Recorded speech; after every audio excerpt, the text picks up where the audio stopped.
Assalamualaikum warahmatullahi wabarakatuh. Perkenalkan nama saya Rukaya dengan NIM 2202222070. Nah, kali ini saya akan membahas bias-bias dalam pengambilan keputusan. Adapun definisi bias dalam pengambilan keputusan. Bias dalam pengambilan keputusan adalah kecenderungan atau prasangka yang mempengaruhi penilaian seseorang seringkali mengarah pada keputusan yang tidak objektif atau tidak logis. Bias ini dapat muncul dari berbagai faktor seperti pengalaman pribadi, latar belakang budaya, dan informasi yang diterima.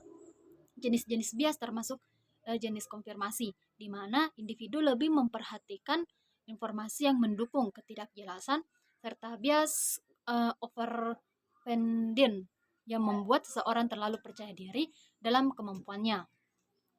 Nah, yang kedua itu pentingnya memahami bias.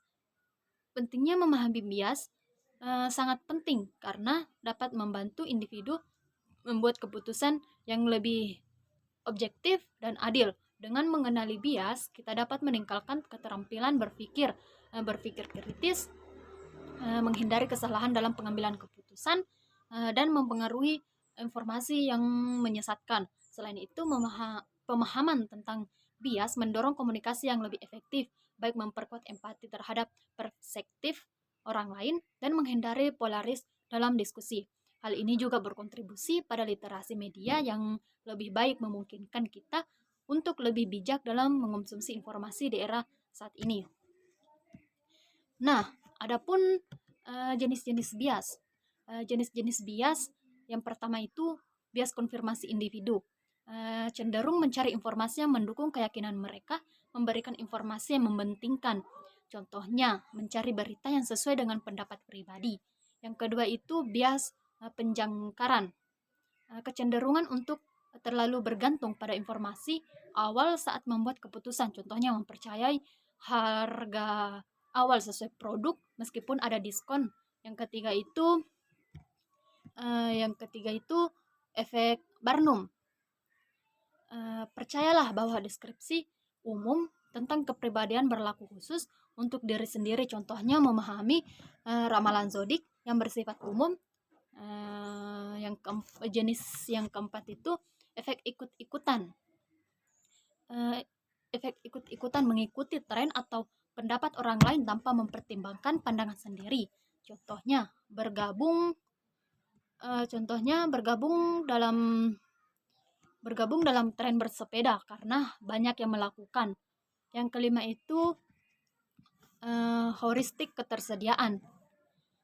Mengambil keputusan berdasarkan informasi yang paling mudah diingat. Contohnya, seorang perokok merasa aman karena kenal dengan perokok sehat. Adapun dampak bias. Adapun dampak bias yaitu bias mempengaruhi bias dalam pengambilan keputusan sangat merugikan baik secara pribadi maupun profesional. Bias dapat menyebabkan keputusan yang tidak adil seperti peraturan atau promosi di tempat kerja dan dapat mengarah pada kesalahan strategis dalam bisnis yang mengakibatkan kerugian finansial. Selain itu, dia dapat menghambat inovasi dan mempertahankan status dan mengembalikan ide-ide baru dalam konteks sosial yang biasa mempengaruhi diskriminasi dan ketidakadilan serta merusak hubungan antar individu. Oleh karena itu, mengenali dan mengelola bias juga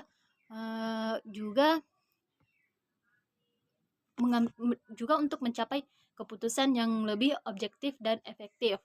Nah, mungkin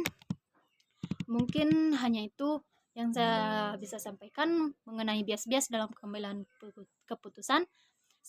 Bila ada kesalahan, mohon dimaafkan. Kesempurnaan hanya milik Allah. Saya akhiri dengan ucapan billahi fisabilil haq fastabiqul khairat. Assalamualaikum warahmatullahi wabarakatuh.